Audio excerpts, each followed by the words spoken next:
आपको बता दें कि प्रवर्तन निदेशालय जिस तरीके से राहुल गांधी से पूछताछ कर रहा है, तो पूरे ही देश में अलग अलग जगहों पर कांग्रेस के तमाम जो कार्यकर्ता हैं वो सड़कों पर उतर आए हैं। इसका विरोध किया जा रहा है, हर जगह पर विरोध प्रदर्शन जारी है। गुरुवार को भी अगर हम बात करें यानी आज, तो तेलंगाना, तमिलनाडु, कर्नाटक, महाराष्ट्र समेत अन्य राज्यों में कांग्रेस के नेताओं ने विरोध प्रदर्शन किया है। और इसी दौरान हैदराबाद में ईडी की कार्रवाई के विरोध में प्रदर्शन के दौरान कांग्रेस की जो नेता हैं रेणुका चौधरी, उनकी कहासुनी पुलिस वालों के साथ हुई और उसी दौरान उन्होंने पुलिसकर्मी का कॉलर पकड़ लिया।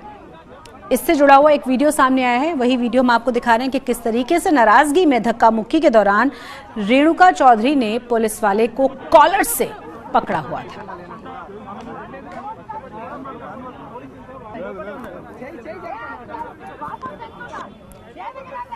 हालांकि इस पर रेणुका चौधरी का कहना यह था कि हम पूरे शांति के साथ प्रदर्शन कर रहे थे, उसी दौरान पुलिस वालों की तरफ से जब हमारे साथ दुर्व्यवहार किया गया तब गुस्से में उन्होंने कॉलर पकड़ा।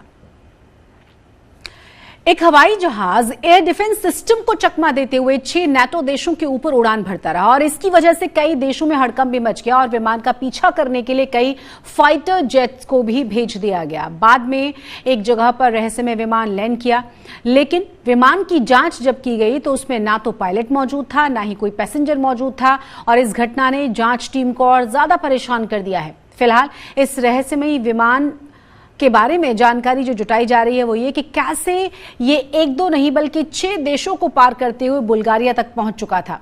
इस मसले पर बुल्गारियाई रक्षा मंत्रालय के अधिकारी ने कहा है कि ये जो अज्ञात विमान है बुधवार यानी कि 8 जून की शाम को उनके देश की हवाई सीमा में एंटर किया था।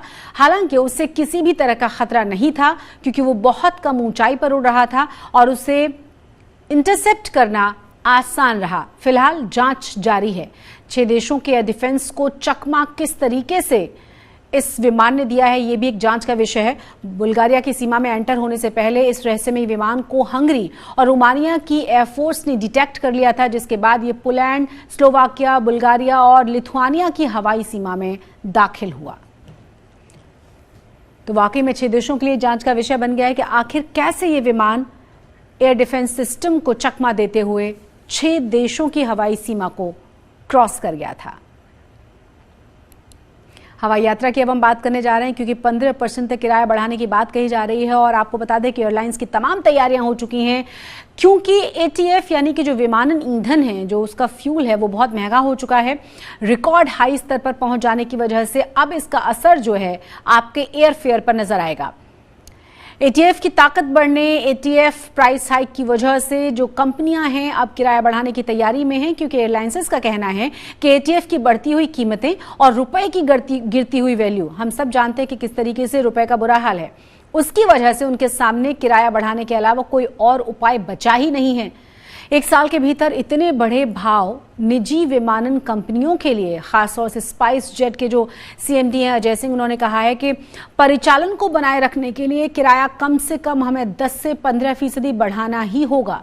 उन्होंने ये भी कहा कि 2021 से जो तमाम ईंधन के दाम हैं 120% से ज्यादा बढ़ चुके हैं। ये भारी बढ़ोतरी झेलने के लायक नहीं है। केंद्र और राज्य सरकारों को तत्काल ATF पर टैक्स कम करना होगा जो दुनिया में सबसे ज्यादा है। उन्होंने ये भी कहा कि विमानन कंपनियां यानी जो एयरलाइंसेज हैं उन्होंने पिछले कुछ महीनों के दौरान ATF की बढ़ती हुई कीमतों का बोझ खुद संभालने की हर संभव कोशिश की है, लेकिन अब कुछ नहीं हो सकता। अब किराया बढ़ाना बहुत जरूरी है।